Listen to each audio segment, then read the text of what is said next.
If, as Dr. Kurtz states, the moral principles that govern our behavior are rooted in habit and custom, feeling and fashion, then the rapist who chooses to flout the herd morality is doing nothing more serious than acting unfashionably.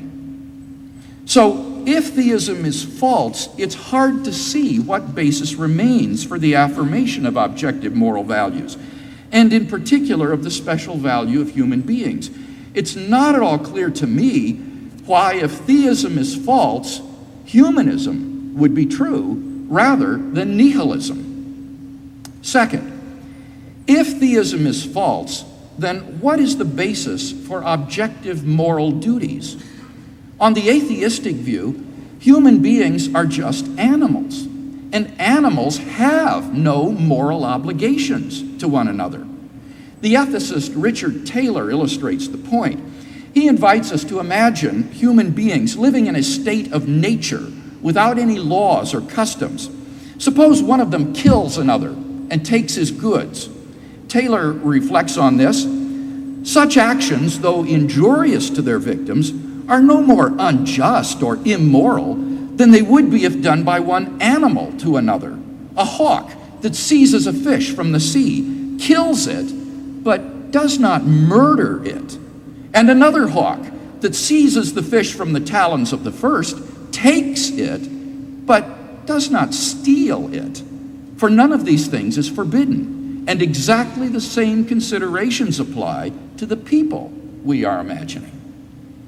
Why think that if God does not exist, we would have any moral obligations to do anything? Who or what imposes these moral duties upon us?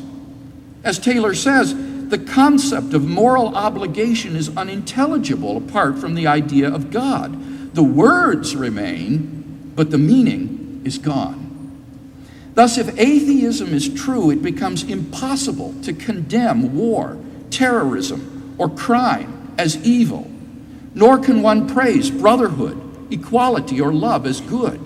It doesn't matter what you choose, for there is no right and wrong. Good and evil do not exist. So, if theism is false, it's very hard to understand what basis remains for objective moral duties. Why wouldn't nihilism, which holds that there is no right and wrong, be true, rather than humanism? Finally, third, if theism is false, what is the basis for moral accountability? Even if there were objective moral values and duties under atheism, they seem to be irrelevant because there's no moral accountability.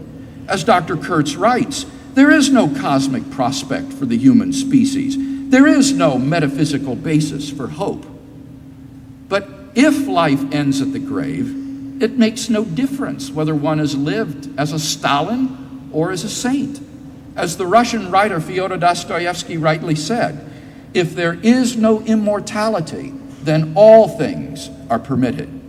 Given the finality of death, it really does not matter how you live. Acts of self-sacrifice become particularly inept on an atheistic worldview. For such altruistic behavior is then merely the result of evolutionary conditioning, which helps to perpetuate the species. A firefighter rushing into a burning building to save people in danger, or a policeman who sacrifices his life for those of his comrades, does nothing more praiseworthy, morally speaking, than an ant which sacrifices itself for the sake of the ant heap. On an atheistic view, this is just stupid. We should resist the socio-biological pressures to such self-destructive behavior and choose instead to act in our own best self-interest. The absence of moral accountability from the philosophy of atheism thus makes an ethic of compassion and self-sacrifice a hollow abstraction. R.C. Friedman, a philosopher at the University of Toronto, concludes, without religion, the coherence of an ethic of compassion cannot be established.